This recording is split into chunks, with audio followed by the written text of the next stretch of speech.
Hello and welcome to Ula Tea Leaf Readings. My name is Lenor and tonight I'm going to be reading your tea leaves. This is a horoscope for Capricorn. If Capricorn is your solar, lunar, ascendant / rising sign, then this is a message for you. Okay, let's get started.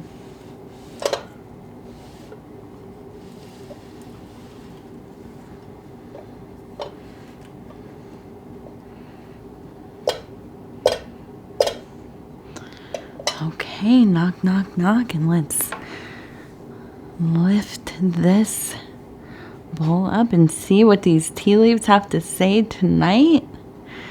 And so our card for the reading is the Art and Temperance card. So this can be about different things, definitely, but the unification of opposites, of elements, going through a process of tempering. Okay, and this can be making yourself stronger, or it could be restraining yourself, doing less of what you intend to. And we talk about the idea of temper self a lot in these readings. So I do not mind seeing this card. I think moderation is always welcome in every aspect of life, right? Not all the time, but I would say a good majority of the time we should do a little bit more moderation. All right. I want to start right here. It's actually a really beautiful scene. I see a tree, okay, and I have a person here. And another person here who looks like they're wearing a dress or a cape. It almost looks kind of like a medieval tapestry, even with the long coned hat of a maiden, possibly. And I'm sorry, I was just looking at this and I realized this looks like it says L-I-E. So it does look like it kind of says lie right there. Now, we also have another person standing over here. Okay, so this little scenario, it reminds me of kind of the motif of courtship, of courtly love, of chivalry, of of a love that remains unrealized. These kinds of beautiful pictures of two lovers sneaking off. And back in the day, if you were somebody who had any kind of elevation in society, especially if you were part of the court or part of the system of knighthood, initiated into that system, you were often paired with your spouse. These were basically arranged marriages, business arrangements, basically. And so it wasn't uncommon for people to have what they called a courtly love, which was love through letters. Often people, this is what the historians say, often people would not end up ever realizing their relationship, if you know what I mean. No copulation. But they would write each other poems and letters and have these deep kind of emotional love affairs, because they, in their primary relationship, it was not not usually very romantic. It was practical. And so there are these motifs of like kind of sneaking away to the tree to have a nice little, you know, a kiss and to exchange letters. Or you kind of, if you know, you've ever seen like where they send their, you know, lady in wait, one of their servants or whatever, to go kind of pass a note. And so, this coupled with the lie and this other person kind of standing over here observing, I wonder, what is going on here? Do you have some sort of love affair happening? Or have you witnessed a love affair playing out and you're the witness? You're kind of seeing what's going on. I almost wonder, like, I think because this is so large, I don't think that, it doesn't seem like this is a very passive scenario. But it could be that, you know, something like you have friends at work. They're, you know, really close. And outside of work, they have families maybe. I don't know. You know, if that's the case, my best advice for you is to not get involved. Do not get involved. But I think most probably this has to do with you and your own emotional something going on. Now, I'm not saying you're cheating, but I think that, you know, you could have a fondness for somebody. And if you are in a relationship, a monogamous relationship, or, you know, I mean, it could be other configurations of relationships. There's cheating in all, you know, even if it's open or poly, there are rules, of course. But I'm not saying you're cheating. I just, you know, I think that something is happening here where you are having some kind of flirtation, okay? With the tree, it seems like, I mean, you know, I hate to say this, but I feel like this is making you feel quite alive. You know, I feel like this, and I know a few readings ago we talked about, I feel like it was kind of like your tendency to sometimes get into these cycles of almost like obsessive love. You become very involved in your love interests. You become almost kind of fixated on the experience of a relationship, of the love. And you know, I think that this could be kind of a in relation to the same energy. It doesn't have to be that you are even cheating. I mean, maybe you are dating, but I feel like there's some kind of untruth happening, even if it's with yourself. You know, I think that you are not forthcoming with yourself about how much this is affecting you. I think that it feels very nice.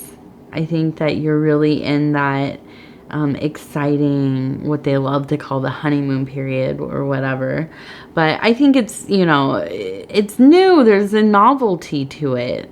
Or it's not that new, but it's still, it's very exciting, you know. And that leads me to believe that this is not necessarily your primary relationship. I don't believe that you are domestically involved with this person. I think it has like all the perks of being unattached, because there's no real responsibility here aside from being an upstanding person, right? Treating them well. But I don't think that you have any kind of shared responsibility, basically. Which, you know, no matter how we shake it, when you become kind of domestically involved with somebody, you know, there's still the excitement, of course, and the love, but there's so much more too. You know, there's a lot of shared problem solving, time management, you know, responsibilities, shifting dynamics of life, and you know, that can be really tiring.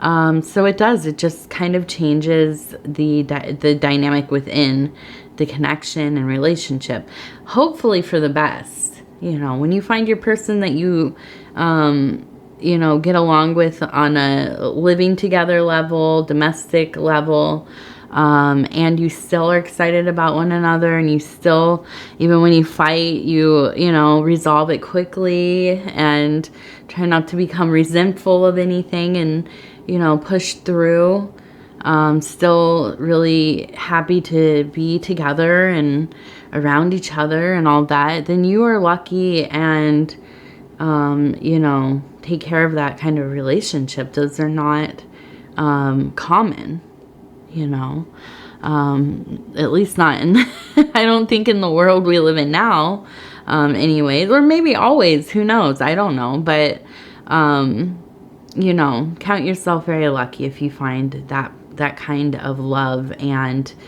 partnership. Now, this one, I don't think that's really it. I think there's definitely a feeling of, you know, I don't know, sneaking around a little bit.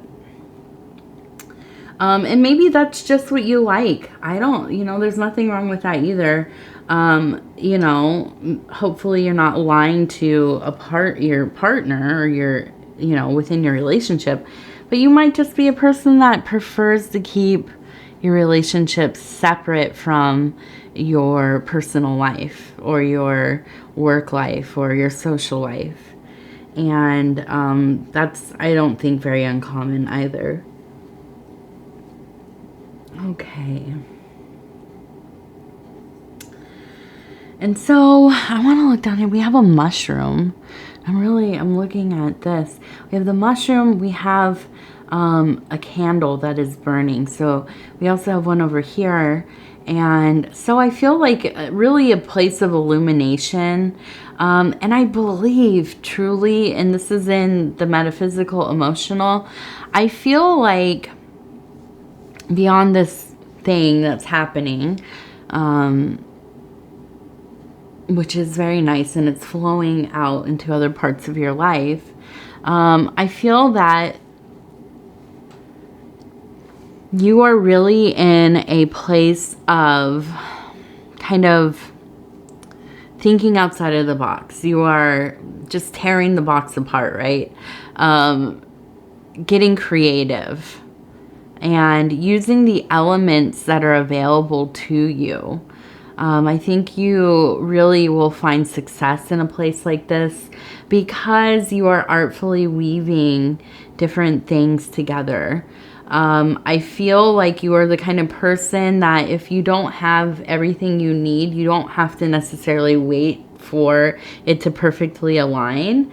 You are somebody that can bend and fold and weave things together in such a way that you make it work. Okay, and that's why you are so, you know, so good at your whatever kind of job or creative process that you put your mind to. And I feel like in this next cycle, you're going into kind of a place that you haven't really considered before. I think that this is going to be a real change of pace for you.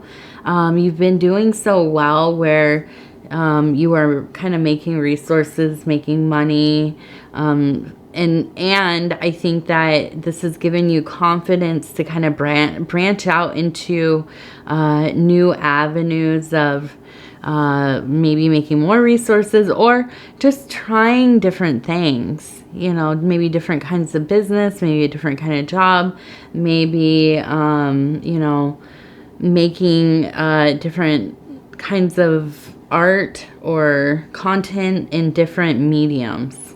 Okay. And I think that, you know, the big thing, the only thing I really worry about with you, I'm sorry, I know I'm yawning a little. It's, it got really hot. It got so hot today. And I was outside. I got a lot of sun. And yesterday it was like 30 degrees cooler. Today it's ridiculously hot and humid. I am just exhausted. So anyways, I worry about this dynamic of a relationship or a flirtation only because as I turn it around, I see a boat that's kind of sailing off, and I see a person that's kind of standing on the shore, kind of reaching out. This one looks like a plane kind of taking off. So I feel like there is a departure happening. Right? And I don't know if this is you departing from your life, kind of this thing has dislodged you from where you were comfortable, or if this is, just kind of this thing happened, you had a nice little, love affair, and now you're going to be kind of parting ways. One of you maybe is a little more attached than the other. Or if this is maybe, if you are in a relationship, this is like your primary person. It's unclear to me exactly. But whatever it is, I feel, I just feel, well, and this is the mom in me. I'm always concerned about, people being, destabilized by when you're having a big emotional engagement, you're immersed in it and something shifts, and that can be painful and destabilizing. You lose focus. That's not me saying that you shouldn't do the things though, because love is so important in our life. And maybe this person will, I don't know, maybe they help, maybe in this connection, you begin to experience life in a way you haven't before. And there's value in that. If it comes about in a way that would be deemed, moral or not, it's up to nobody to judge, right? At least nobody from the outside. So, I think that you should just prepare yourself for some kind of change to be happening, some kind of movement, somebody leaving the situation. Okay.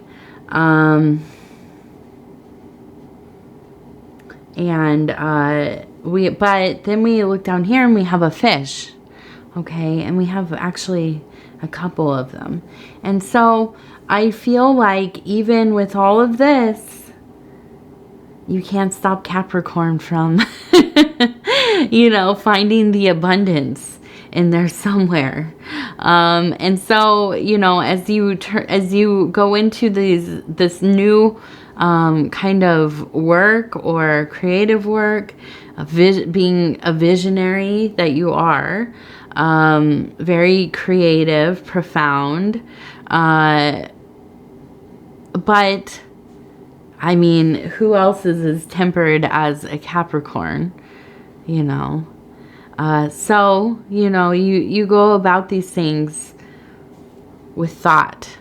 The only place that you really don't is when you're really in love. It's your weakness. That's the thing that really kind of, makes you act out of character a bit. So I think just being careful, mindful of how you go forward, how you relate with other people, You know, be mindful and honoring and careful with other people's hearts and emotions, and with your own, of course. But there's still, you know, every time I do a Capricorn reading, I'm like just amazed. I'm like, how are you having so much fortune and success this year? It's ridiculous. I mean, I love it for you, but it really is astounding. No other sign has had such a good year. Okay, so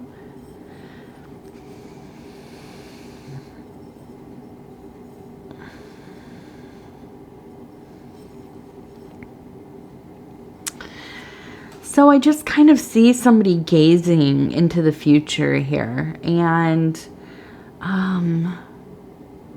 you know, ultimately, I think that there's just a serenity, a happiness, a contentment. I think that you're going to have some interesting connections.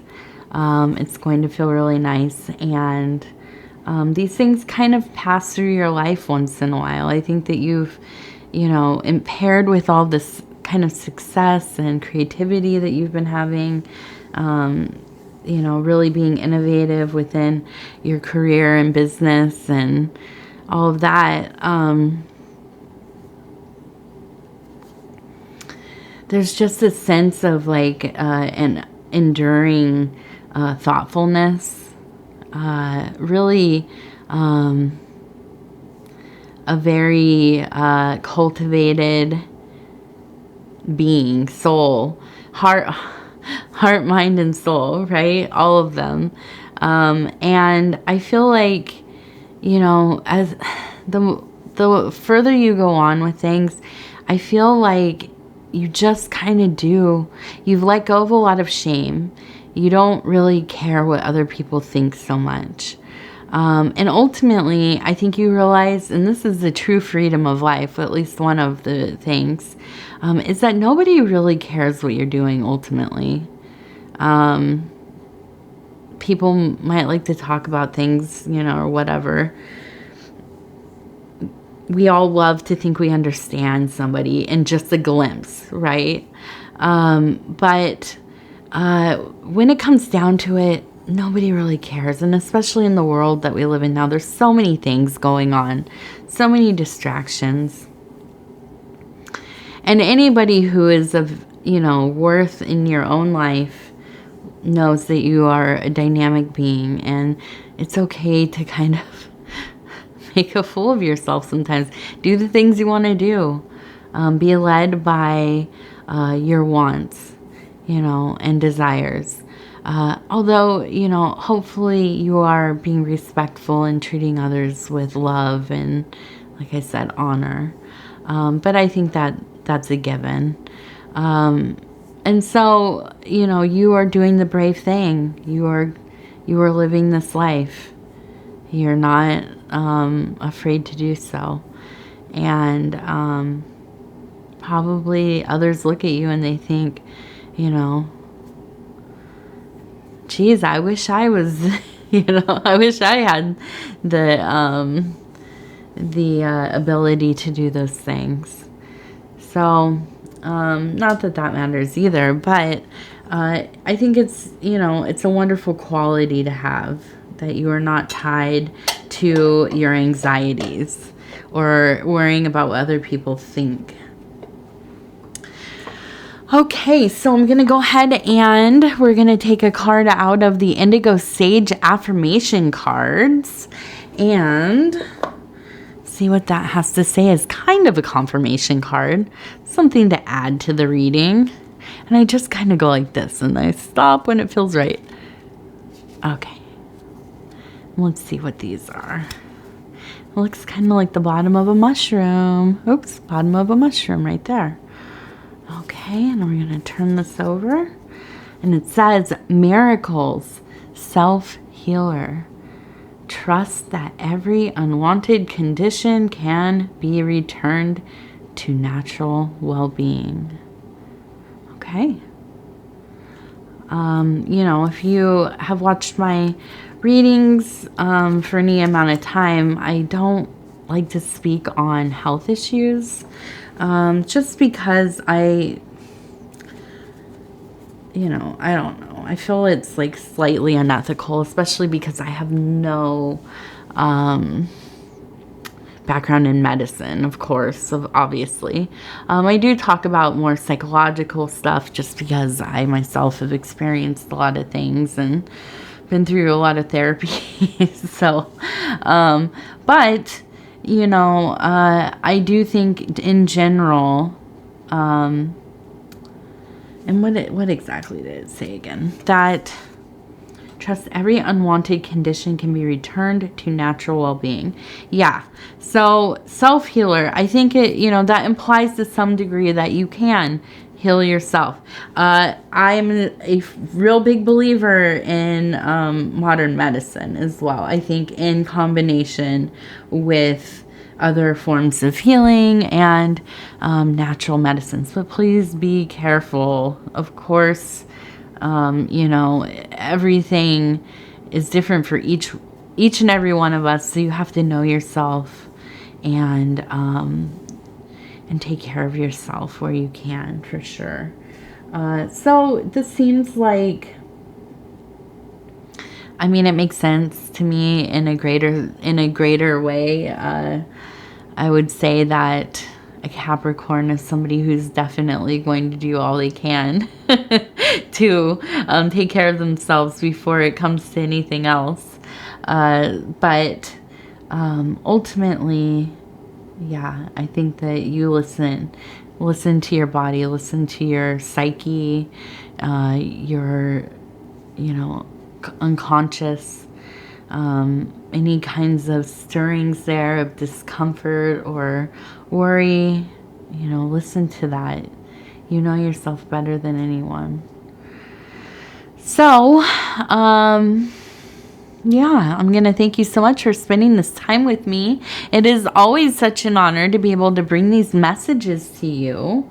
If you'd be so kind as to like the video, it helps us get into the algorithm, and you know, the algorithm kind of decides what happens with the videos, how far out they go, how many people see them.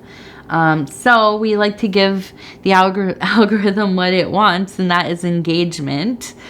Things like liking the video, watching the video from the beginning to the end, sharing the video on other social media platforms. If you have not subscribed, please think about doing that. You can hit the little bell. It'll let you know when the next video is coming out. And also, if you want to leave a comment, I read every single one of them. I reply back to each and every one of them. It might take me a day or two to get to your comment. If you don't see the notification right away, it's probably because of that. It's taken a minute for me to get back. So come back, check out your comment, and see that I've replied in a couple days. I definitely appreciate every single interaction that we have, and getting to know all of you has been such a blessing. So I'm going to go ahead and say thank you, and we will talk in just a few days.